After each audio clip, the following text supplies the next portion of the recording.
The other day I was talking to somebody about the two videos that I put on here with the snakes in my yard.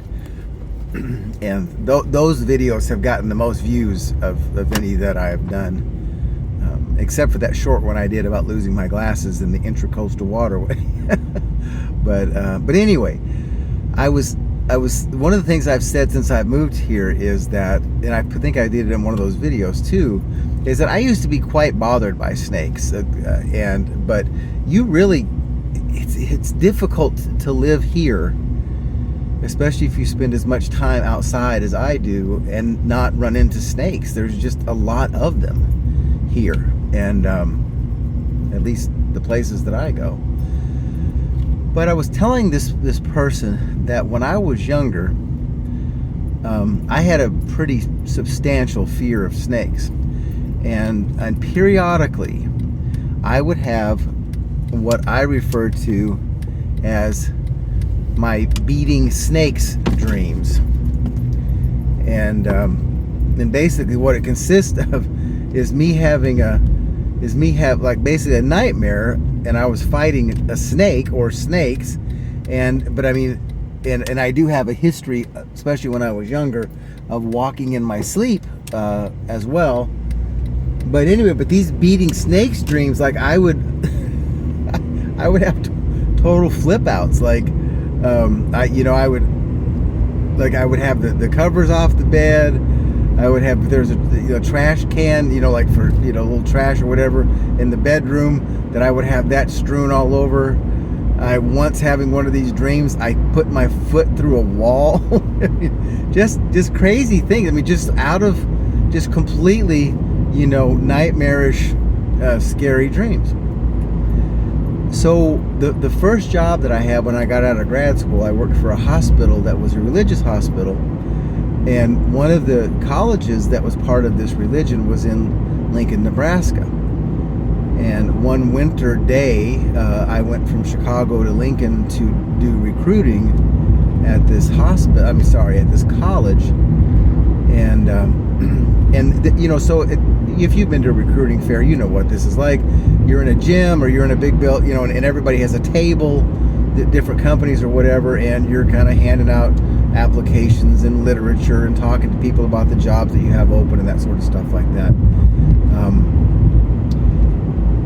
And so this was in a big gym on the campus, and I'm trying so hard to pull up the name of that college in my head, my mind, but I can't. It doesn't matter. But it's in this big old gym, and the gym was kind of cold. And I was wearing, because that was a time in my life where I still wore, a tie and dress pants, and it was either a suit or it was a sport coat. And of course, that's when that sort of stuff was expected. I guess this was 1997, probably, maybe 1998. And so there was one of the tables across the gym from me a little ways was a guy from the Nebraska DNR, the Department of Natural Resources, and I went over there, and he had this snake with him, and it was a non-venomous, I think he said it was a king snake. It was kind of white with gold markings on it, and it was probably, I don't know, 7 feet long, not very big around. I mean, not I wouldn't say any bigger around than like that, let's say. And so anyway, so I went over there and I thought, okay, this is in a controlled environment. I know that this fear that I have of snakes is irrational, and so I'm gonna go and see if this guy will let me touch this snake. So I go over there, talk to the guy. I said, hey, I'm kind of afraid of snakes. I was wondering, would it be okay? Can I just touch this one? Can I just pet it a little bit? And he said, yeah, sure, no problem at all. That's he's real calm. He's been raised since he was a baby snake, has been raised with humans, so he's really used to humans, and he's very calm and obviously not aggressive at all. So I think, okay, my commitment to this whole thing is to pet the snake. That's all. But this guy, the DNR guy, is very persuasive. So he says, well, here, just let me put it on your arm. So, you just don't be, he's fine. He'll be fine, blah, blah. So pretty soon he has this snake draped around my neck. And I really don't recall how I felt about that.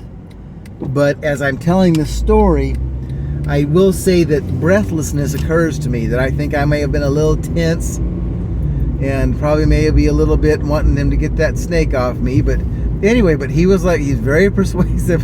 He was very patient, but he was also persistent. I think that's the word I'm looking for. And and this snake is wrapped, so now it's around my shoulders, and the gym is kind of cool, and of course I'm wearing a sport coat, so this snake he's putting his head inside my sport coat trying to get into a warm place.